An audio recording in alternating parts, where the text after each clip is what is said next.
Vamos a continuar con cáncer de páncreas, iniciando con la anatomía patológica. Perfecto. Bueno, vamos a ver que en el cáncer de páncreas nosotros tenemos lesiones precursoras. Estas lesiones precursoras son la neoplasia cística precursora, la neoplasia cística papilar intraductal y la neoplasia intraepitelial pancreática. La forma en la que estas van a progresar ya a un tumor maligno sólido, por así decirlo, se van a dividir en estos estadios. Tenemos que en el epitelio normal, pues tiene sus características obviamente normales, pero cuando ya pasamos a un estadio 1A, el epitelio mucinoso va a tener una pequeña elevación, pero no va a haber presencia de atipia. Como podemos ver en la imagen, con respecto a la normal, va a tener una mayor elevación y cuando pasa al 1B, vamos a ver que aquí va a haber una lesión propiamente de la arquitectura papilar, como podemos ver en la imagen, en donde aún no va a existir atipia, pero aquí ya vemos la normalidad. Empezando ya en estos estadios, ya se presentan aquí eh, cambios genéticos, como por ejemplo debido a acortamientos de telómeros y las mutaciones del KRAS. Este tipo de mutación va a ser pues de las más comunes. Se menciona que el 80% de los cánceres pancreáticos van a tener esta mutación y como podemos ver, ya se está dando desde los primeros estadios. Vemos que en el segundo va a haber ya presencia de datos de atipia y va a tener una prevalencia papilar. Aquí ya hay una displasia leve a moderada y aquí vemos que también hay una inactivación del P16 como alteración genética. Y en el tercer estadio nosotros ya podemos ver una displasia de alto grado con la característica de que aquí ya hay una inactivación de P53, que también esto es muy común en los cánceres de páncreas, y otros como el SMAD4 y el BRCA2. Después de este tercer estadio, ya evolucionaría a un carcinoma infiltrante como tal. Muy bien, entonces, dentro de los cánceres de páncreas, sabemos que el 90% de todos estos van a corresponder a adenocarcinomas. Esto es el componente exocrino del páncreas y solamente un 10% de estos van a corresponder al páncreas endocrino, que sería propiamente de los islotes de Langerhans o pancreáticos, y como ya conocemos el componente exocrino, que son las células acinares que se encargan de segregar enzimas digestivas que van a pasar por el conducto pancreático hacia el duodeno. Entonces, en esta pequeña tabla, en la tabla 1, podemos ver las variantes histológicas del cáncer de páncreas exócrino. Como podemos ver, en primer lugar, se va a encontrar el adenocarcinoma pancreático. Esto va a ser el 90% de todos los tumores malignos exócrinos, que como sabemos, dentro de los exócrinos van a ser el 90% de todos los cánceres de páncreas. No sé si los reburujé, sería. En los cánceres de páncreas, el 90% va a ser exócrino y de esos exócrinos, el 90% va a ser adenocarcinoma pancreático. Entonces, este va a ser el más prevalente. Tenemos otros que estos ya serían el 10% restante de todos los tumores exócrinos, como los tumores pancreáticos quísticos, como el cistoadenocarcinoma mucinoso, cistoadenocarcinoma seroso, tumor pseudopapilar sólido, otros como tumores neuroendocrinos enteropancreáticos, linfomas, inclusive como metástasis de otros tumores sólidos, como por ejemplo el cáncer de mama por cáncer de pulmón y por melanomas.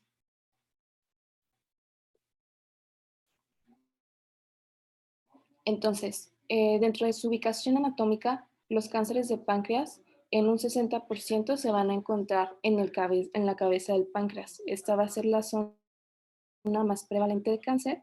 El otro 20% se va a presentar en el cuerpo cola y el otro 20% restante se va a encontrar de una manera diseminada en todo el páncreas. Y bueno, en esta pequeña tabla nos engloba todos los tipos de tumores, tanto malignos como benignos, que se pueden encontrar en el páncreas.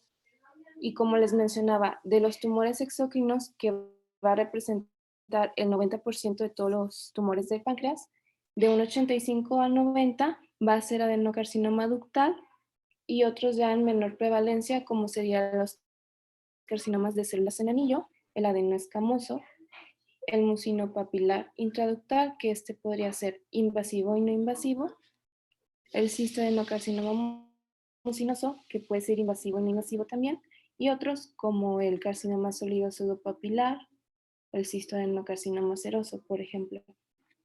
Y ya dentro de los tumores endocrinos del páncreas, que sería el 10% de todos los tumores, nosotros tenemos al gastrinoma, glucagonoma e insulinoma como los más importantes, también otros como la somatostatinoma, la neoplasia endocrina múltiple tipo 1 y otro como un tumor secretor de péptido intestinal vasoactivo, que sería el síndrome de Werner-Morrison. Entonces pasaríamos a los tumores endocrinos del páncreas. Esto los voy a citar brevemente porque, como sabemos, el 90% de todos los tumores van a ser adenocarcinomas pancreáticos, empezando con el insulinoma, que va a ser un tumor de células beta productoras de insulina.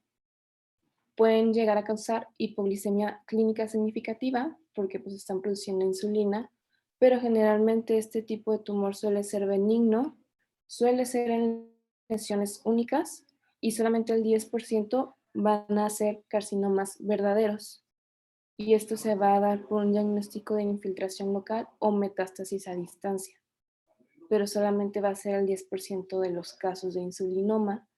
Este tipo de insulinoma se va a ver como nódulos pálidos o rojos pardos, generalmente de 2 centímetros, y van a estar localizados en cualquier parte del páncreas.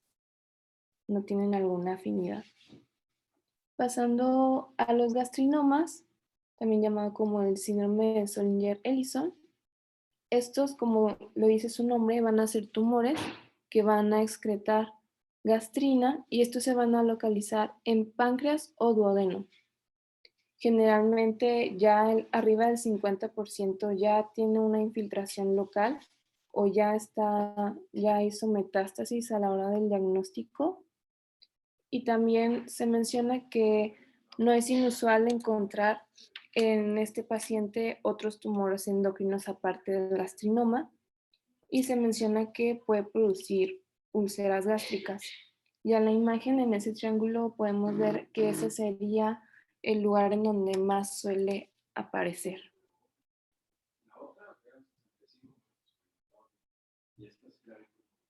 Pasando a los glucagonomas, tenemos que estos son tumores de células alfa, que en la imagen podemos ver que son las células azulitas claro dentro del islote de Langerhans, recordando que solamente son el 20% de toda la celularidad del islote.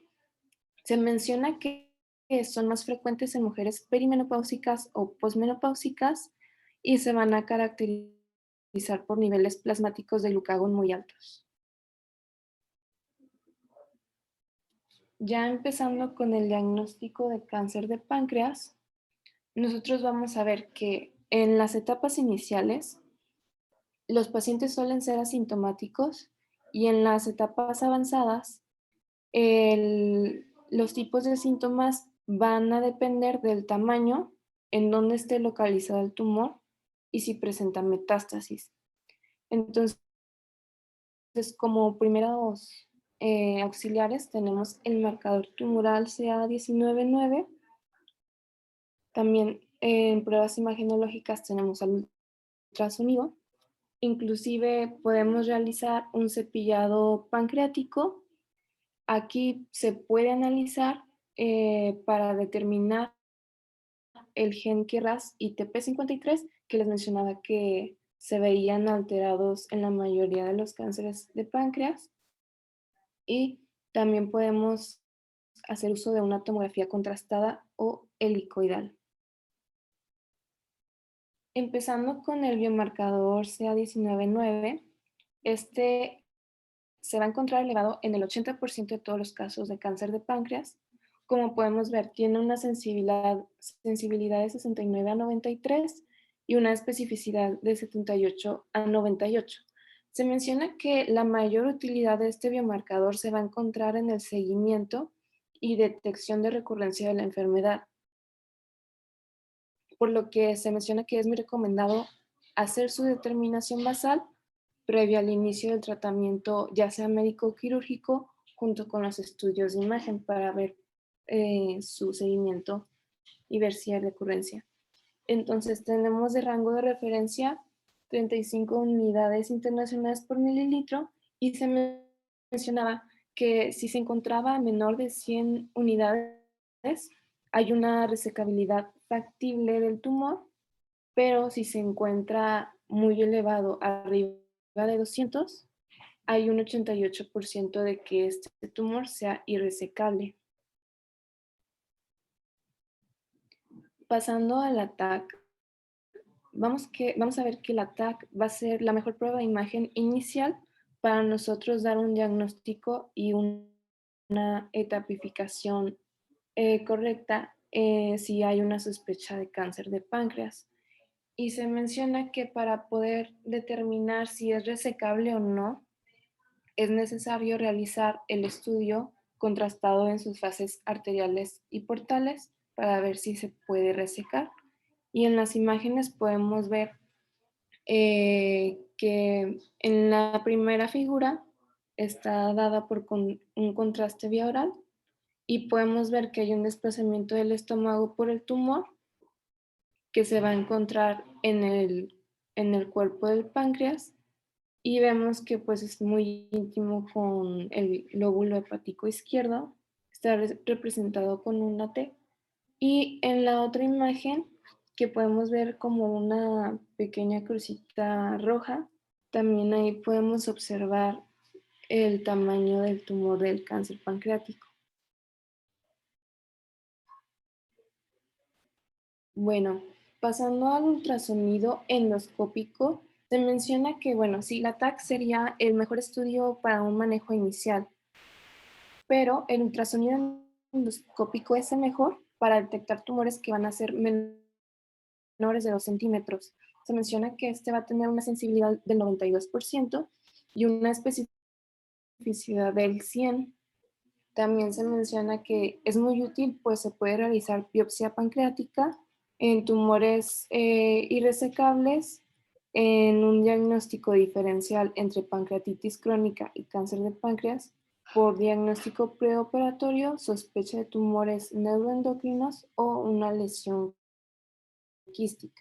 Ya en la imagen, aquí podemos ver que está encerrado como en un recuadro punteado la tumoración que se va a encontrar en la cabeza del páncreas, recordando que la mayoría de los cánceres, en un 60%, se va a encontrar en la cabeza del páncreas, y pues esta va a ser mediante la ecografía endoscópica, y podemos hacer uso del ecodoppler color.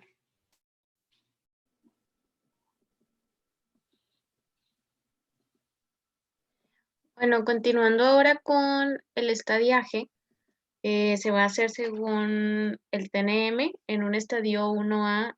Son aquellos tumores que miden ya sea 2 centímetros o menos de 2 centímetros y que no se han propagado a ninguna otra parte, ni a ganglios, ni a otra parte, ni a vasos. En el estadio Sí, 1B, si gustas tantito, sí, ¿alguna duda con las lesiones precancerosas o los distintos tumores que mencionó su compañera? Regrésate todas las vamos a mencionar rápido. Ok, como todos saben, dentro de la fisiología o la anatomía patología, pues hay distintas células y cada una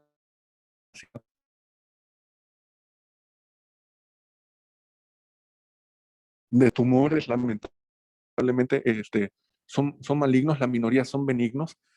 Y lo bueno de los benignos es que no todos son sintomáticos. La minoría son los sintomáticos, son los tumores que vamos a denominar neuroendocrinos, y va a depender el tipo de célula, el síntoma que va a tener. ¿Alguna duda con los diagnósticos dependiendo de cada sustancia que secreten?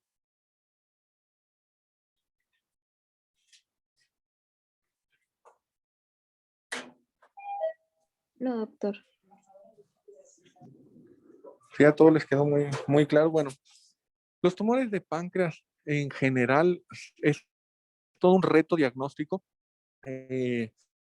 Estaba viendo cómo el abordaje diagnóstico, mencionamos tomografía, resonancia, con las resonancias, ultrasonido endoscópico, y aún así todavía no llegamos a ponernos de acuerdo en cómo es cuál es el mejor momento para decidir o tener un diagnóstico y decir, saben que este paciente tiene una probabilidad de tanto de cáncer y necesitamos operarlo. Nosotros tenemos, digamos, factores pronósticos varios. Entre ellos va a ser la edad del paciente, que nos va a marcar muchísimo. Si tenemos una mujer 30 años con una lesión no sólida, lo más seguro es que es una lesión quística, lo más seguro es que es una neoplasia papilar, y con la resección tenemos. Pero entonces estamos muy tranquilos porque es una mujer joven. Entonces, desde la epidemiología o desde los datos demográficos, nosotros podemos inferir un diagnóstico presuntuoso. Entonces, si nosotros tenemos un varón obeso, 65 años, pérdida de peso, ictericia, el tumor está en la cabeza, bueno, ese tiene una probabilidad de más del 80% de ser adenocarcinoma de cabeza de páncreas. Y así es como nosotros vamos a ir determinando vamos a ir determinando la probabilidad, y de esa forma nosotros el tratamiento quirúrgico. Probablemente en páncreas es de los pocos tumores que podemos entrar a cirugía sin un diagnóstico histológico de malignidad. El diagnóstico histológico es a veces muy complejo de lograr tener por la localización. No podemos tener una biopsia con valga la expresión, un pedazo de tejido grueso. Generalmente son aspirados de células, son BAF, ya sea por ultrasonido o por el cepillado, la citología, pero al final son embarrados de células que vamos a tomar de las zonas más sospechosas que tengamos. El adenocarcinoma es un tumor agresivo en donde genera demasiada reacción desmoplásica. Es una reacción como que se fuera derritiendo el tejido y se va fibrosando. Entonces se van fusionando tejidos entre sí. Esta inflamación es muy severa y por eso muchas de las veces no logramos, o sea, las células no son de cáncer y simplemente son células de inflamación. Inflamación crónica es la que te reportan y nada más. Entonces, la historia clínica es probablemente una de las neoplasias en donde mayor peso tiene, porque si hablamos de obesidad, sedentarismo, alcoholismo, tabaquismo, tenemos ya muchos más factores de riesgo para encajonarlo en un adenocarcinoma. Si la paciente es una paciente, generalmente el sexo femenino va más de la mano con los neuroendocrinos, mujer joven, neoplasias en el cuerpo del páncreas, neoplasia quística, el papiloma intraductal. Entonces tú ya más o menos los vas encasillando. El marcador tumoral puede ser diagnóstico siempre y cuando esté arriba de 1000, tenga una imagen por tomografía y tú de todas puedes decir que es cáncer de páncreas. Pero bueno, el marcador también es muy ambiguo en este tipo de lesiones en donde personas jóvenes tienen lesiones en el cuerpo del páncreas. La gran mayoría no eleva el marcador del CD199, ¿sale? ¿Alguna duda o pregunta hasta aquí?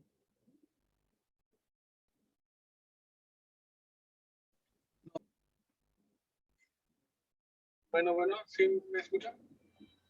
Al parecer no, doctor. Parece que no. Perfecto. Bueno, generalmente tumores de páncreas, muchas preguntas, digamos, sobre todo los métodos diagnósticos para cada uno de los tumores neuroendocrinos. Hay que aprenderse los marcadores, el marcador tumoral del cáncer de páncreas.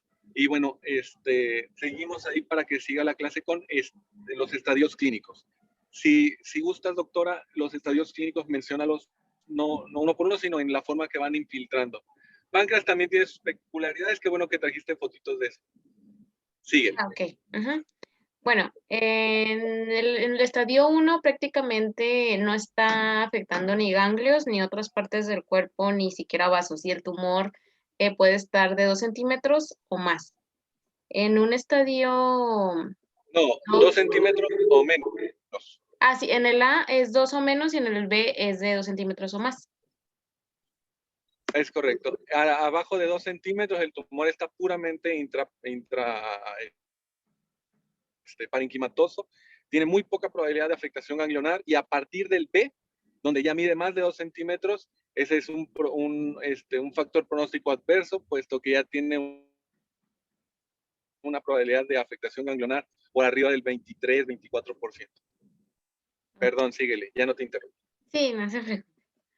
En un estadio 2A, el tumor se va a extender más allá del páncreas, pero aquí no se ha propagado a los ganglios, ni a vasos sanguíneos, ni a otras partes del cuerpo. Y en el estadio 2B, el tumor puede ser de cualquier tamaño y bien se puede limitar al páncreas o se puede extender más allá y se ha propagado ya a los ganglios, pero no a vasos sanguíneos ni a otras partes. En un estadio 3, el tumor ya se propagó a vasos y puede que se haya propagado o no a los ganglios linfáticos, pero no se ha propagado a otras partes del cuerpo, y este estadio es el que se conoce como local avanzado, como vemos aquí. Y el estadio 4, pues aquí ya el cáncer se propagó a otras partes del cuerpo, es el cáncer metastásico. Vamos a ver que los sitios más frecuentes de metástasis a distancia son el hígado, el peritoneo, los pulmones y con menor frecuencia los huesos. La diseminación puede ocurrir por extensión directa, vía linfática, por vía hematógena o bien por una propagación transcelómica. En la vía directa se va a observar en un 60-70% de los pacientes, y esta explica la invasión a duodeno, estómago y colon transverso. Al principio, la diseminación linfática va a tener lugar hacia ganglios pancreáticos superiores y a los pancreatos duodenales. La diseminación hematógena va a explicarnos la afección hepática, que va a estar presente hasta en un 70% de los casos. Y en relación con la invasión vascular, esta se va a definir como la contigüidad del tumor con más del 50% de la circunferencia de la pared de un vaso peripancreático, como son el tronco celíaco, arteria hepática, vena porta y vena y arteria mesentérica superior. Y se mencionaba que en las necropsias no era raro encontrar implantes tumorales en cavidad peritoneal. Entonces, como tomando en cuenta que el peritoneo es el segundo sitio más común de invasión después del hígado. Ahora,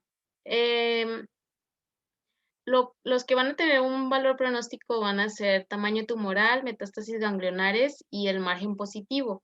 En tumores que midan menos de 3 centímetros, la supervivencia de 5 años es de 28% en comparación con aquellos tumores mayores de más de 3 centímetros que van a tener una supervivencia de un 15%. La supervivencia a 3 años con ganglios negativos es 25 a 30% y va a ser de 6 a 8 meses con ganglios positivos. Un margen positivo, la supervivencia a 5 años va a ser de 8%. Tiene un pronóstico muy pobre. Y bueno, decía que si, por ejemplo, en un paciente con edad de más de 75 años, que ha tenido una enfermedad previa, un tumor de 3 centímetros, o que tenga pobre diferenciación celular, se asocia con una mortalidad temprana, ya sea dentro de 9 a 12 meses después del tratamiento. Ok, vamos a continuar con tratamiento. Sí, bueno, vamos a continuar con primero el tratamiento quirúrgico, que actualmente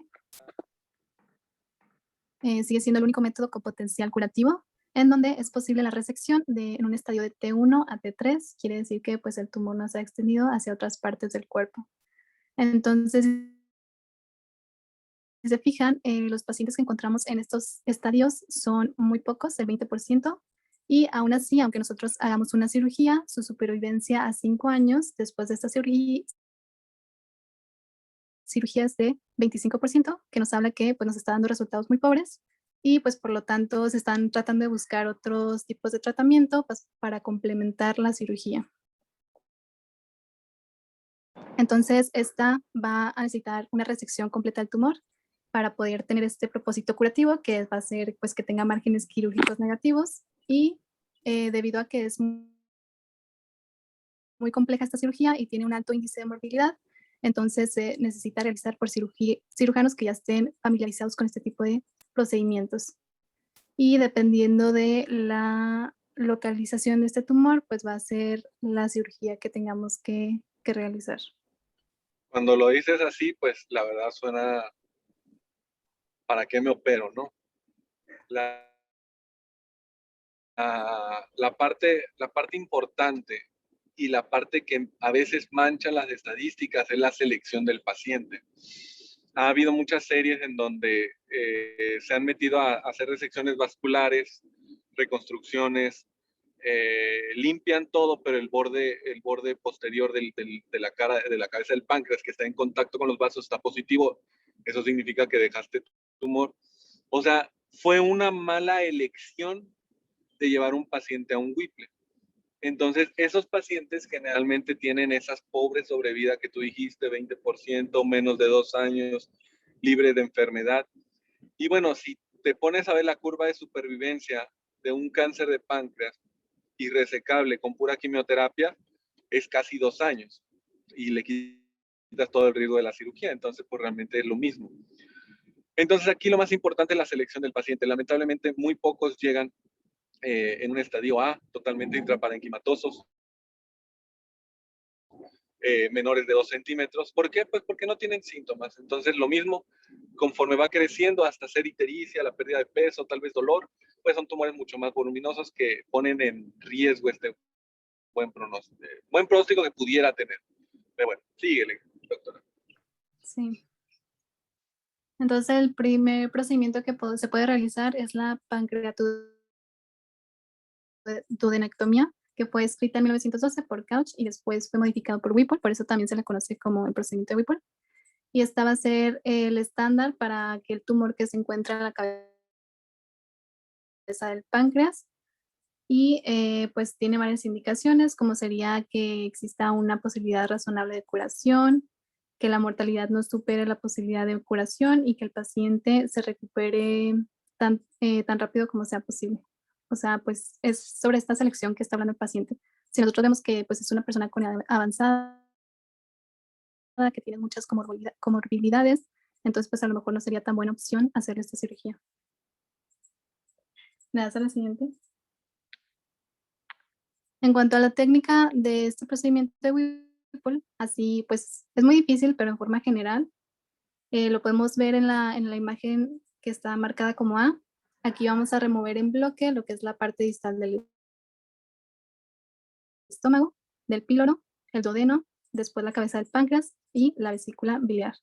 Pero como tal, esta técnica se describe, pues primero tenemos que hacer una incisión media o subcostal bilateral, que esto se va a hacer para que una vez que hacemos esta incisión, pues entramos a la cavidad peritoneal y pues empezamos a revisar así como el hígado para que no tenga metástasis. Después se realiza una maniobra de Kocher, que esta se va a realizar para movilizar el duodeno y la cabeza del páncreas, tener una mejor visibilidad. Después se va a dividir el ligamento de Treitz, que este va a exponer el duodeno distal, así como el proceso uncinado. Y después de esto se liga la arteria gastroduodenal y se diseca este plano avascular hacia la mesentérica superior y hacia el páncreas. Y por último, pues se secciona lo que es el antro gástrico y el yuyuno a 10 centímetros del ligamento de Treitz. Y lo último que se tiene que hacer es esta reconstrucción, que son 3 anastomosis. La primera sería anastomosar lo que es el páncreas con el yeyuno, o puede ser que hagamos esta 4 porque son anastomosis. en Y.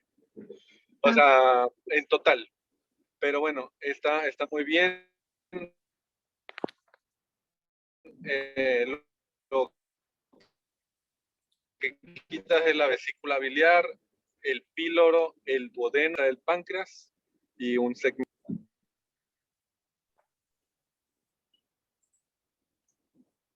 Sí. Y pues como les decía, al último se anastomosa. Sí, ¿me siguen escuchando? Es que se le Ok, corta un se poquito. quita vesícula biliar, píloro, duodeno, la cabeza del páncreas y un segmento proximal de ella.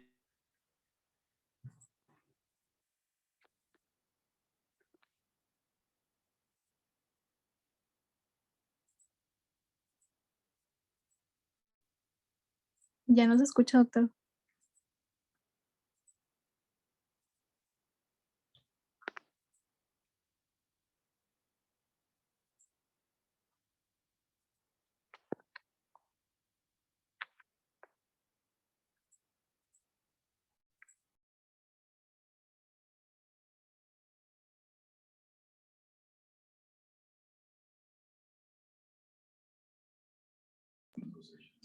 Doctor, sigue hablando, es que no se escucha. Ay.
Bueno, ahí disculpen otra vez como que se volvió loco mi celular. Pero bueno, ahí tienen la técnica en las fotitos. Si quieres continuar. Muy bien. La siguiente, por favor. Y en cuanto a complicaciones de esta cirugía, pues sería que tiene una mortalidad del 5%, que puede incluso llegar al 2% en aquellos centros que sean muy especializados en esta cirugía, mientras que su morbilidad sí va a ser un poco más alta, del 40%, y dentro de estas se van a encontrar, por ejemplo, la fístula pancreática, la sepsis abdominal, el retardo del vaciamiento gástrico, puede haber hemorragia, fístula biliar y trastornos respiratorios. Dale al siguiente, por favor. Y otro tipo de cirugía que podemos tener es la pancreatectomía distal, que se va a hacer cuando el tumor se encuentra en el cuerpo, así como en la cola del páncreas. Aquí se va a resecar el tejido pancreático a la izquierda del eje mesentérico, así como una esplenectomía, como se ve en la imagen. Y las complicaciones pues, son muy similares, que es la fístula pancreática, una insuficiencia endocrina, una sepsis o una neumonía. Hasta la siguiente.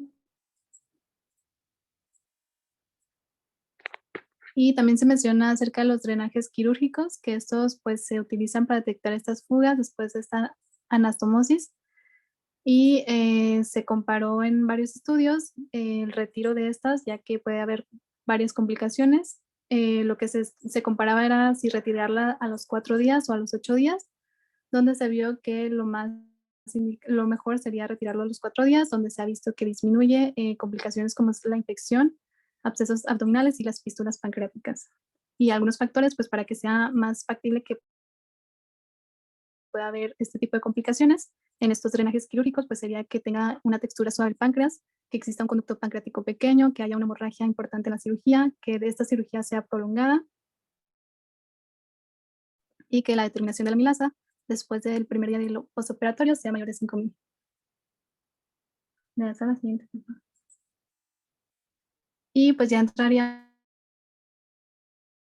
a otro tipo de tratamiento que es la quimiorradioterapia. Esta va a tener varias ventajas, ya que el cáncer de páncreas se considera como una enfermedad sistémica desde el inicio de la mayoría de los pacientes. Quiere decir pues que muchos de estos pacientes donde los superamos, aunque tengan etapas tempranas, la mayoría va a recurrir hasta un 75%, y pues lo mejor sería darles un tratamiento complementario para que tenga menos probabilidad de que haya esta recurrencia. Entonces, el primer tipo de quimiorradioterapia que encontramos es la neoadyuvante, que esta va a ser antes de la cirugía. Esta se va a iniciar de forma temprana y por lo tanto, pues no se va a esperar a que el paciente se recupere, porque se ha visto que 1 de 4 pacientes no se va a recuperar lo suficiente como para tolerar este tratamiento. Otra ventaja que tiene es que puede haber una enfermedad metastásica oculta o un tumor muy agresivo. Se puede identificar ya una vez que hicimos esta quimiorradioterapia y por lo tanto, pues, si tiene una enfermedad metastásica o es muy agresivo el tumor, no lo llevaríamos a un procedimiento quirúrgico que pues va a tener una morbilidad muy elevada. Otra ventaja que se ha visto es que prolonga la supervivencia global hasta 27 meses. Y en aquellos tumores limítrofes, pues también aumenta la posibilidad de resecabilidad y de márgenes negativos. O sea, es más probable que haya una curación en esta enfermedad local avanzada. Vean la siguiente, por favor. Y pues los estudios nos indican que el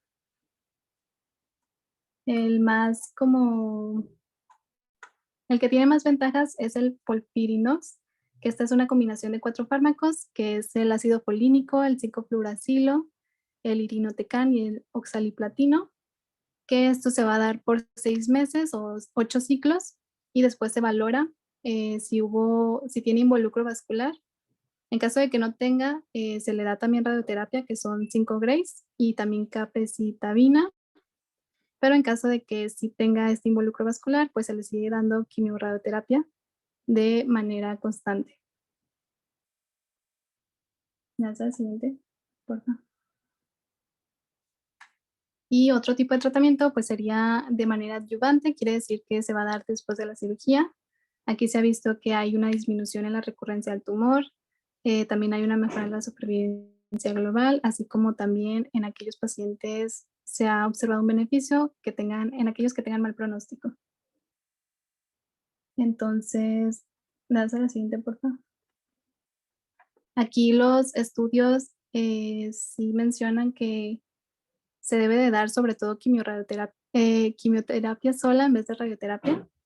Si se fijan, son 3 estudios que les puse aquí, donde los resultados dicen que la gemcitabina se puede dar en aquellos pacientes que no se encuentran en tan buena condición, como serían aquellos pacientes desnutridos, de mayor edad o muy débiles, mientras que lo mejor es darles FOLFIRINOX otra vez pero en aquellos pacientes que sí puedan tolerar este tratamiento.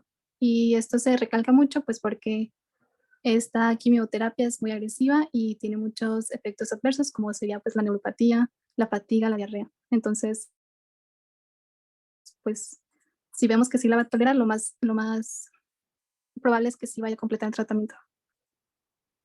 ¿Me hace lo siguiente?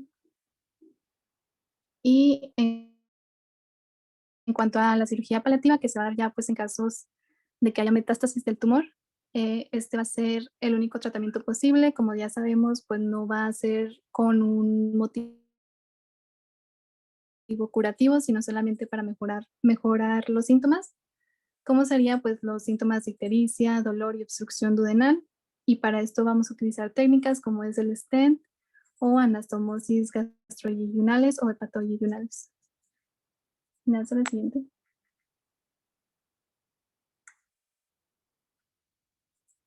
Y por último tenemos que también les damos tratamiento paliativo, donde pues se les va a dar solamente en aquellos pacientes que tengan un buen estado funcional. Antes se utilizaba el 5-fluoracilo, pero ahora se ha visto una mejoría en gemcitabina y nab-paclitaxel al combinarlos los dos. En aquellos pacientes que no tengan tan buen estado funcional y en aquellos que sí tengan buen estado funcional, pues se le da FOLFIRINOX. Y también se ha visto que el uso de radioterapia en estas personas, pues sí tiene un efecto de paliación del dolor, así como de compromiso neurológico. Y sería todo el tratamiento. No sé si quiere agregar algo, doctor.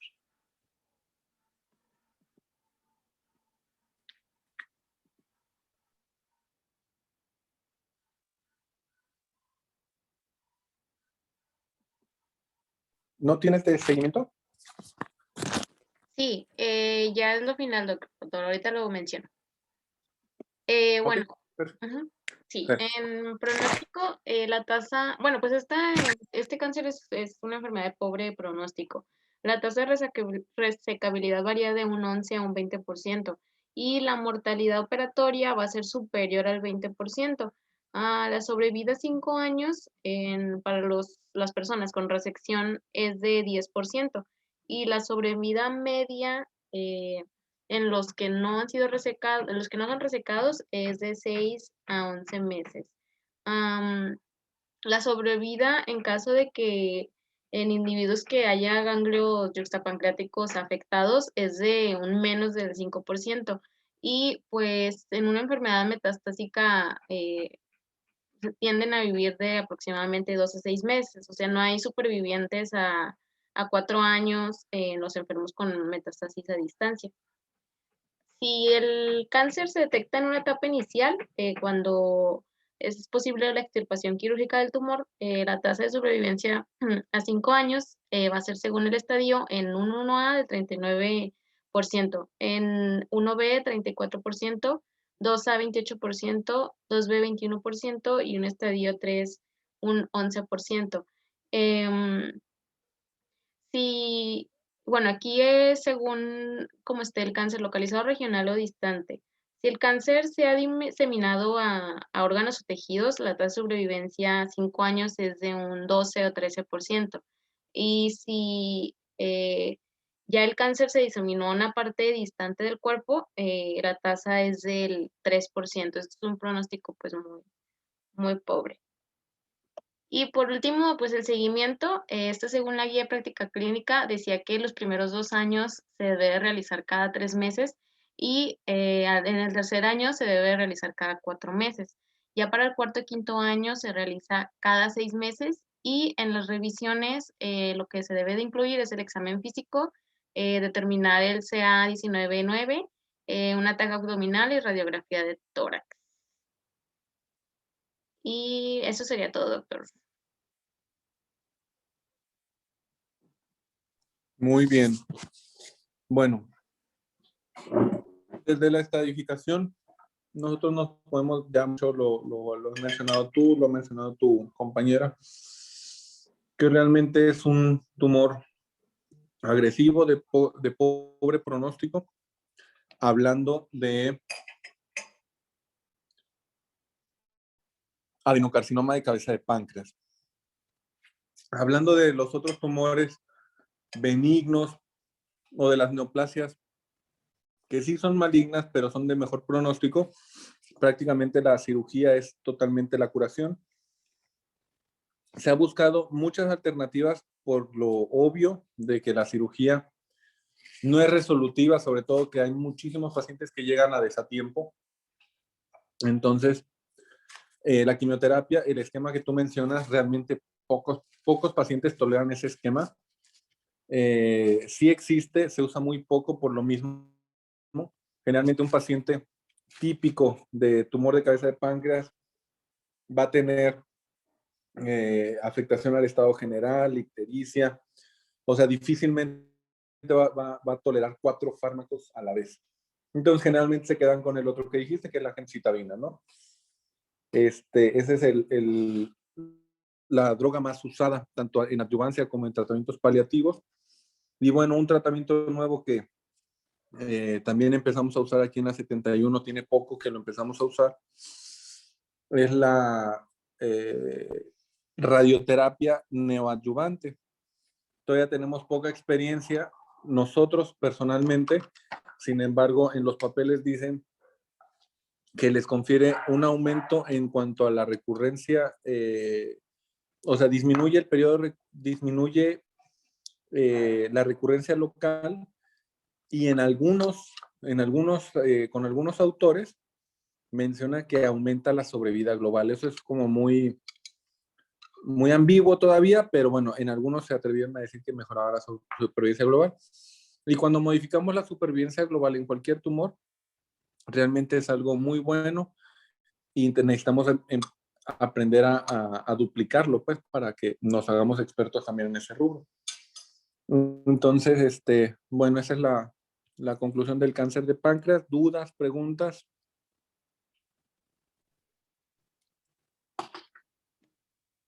No, doctor, todo bien. Todo bien, doctor. Ok. ¿Cuál es el tema que sigue? Continuamos con cáncer de laringe, orofaringe y senos paranasales.